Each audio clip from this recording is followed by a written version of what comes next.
Kepolisian Polsek Kertapati Palembang menggelar reka ulang pembunuhan terhadap tersangka Robi Firly 20 tahun. Dalam reka ulang sebanyak 14 adegan diperagakan.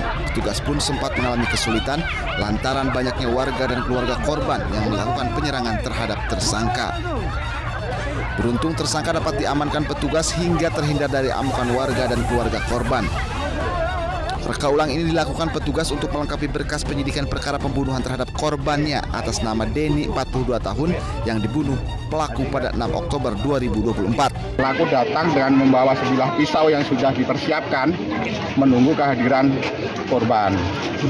Korban meninggal karena 4 tusukan, 3 di bagian depan, kemudian 1 tusukan di bagian punggung.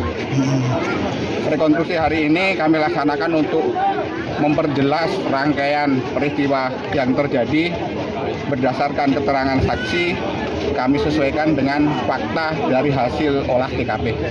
Usai menjalankan reka ulang, pelaku langsung kembali digiring petugas ke Polsek Kertapati untuk menghindari amukan warga. Atas perbuatannya, pelaku dijerat dengan ancaman hukuman penjara di atas 10 tahun. Dari Palembang, Sumatera Selatan, Muhammad David, iNews melaporkan.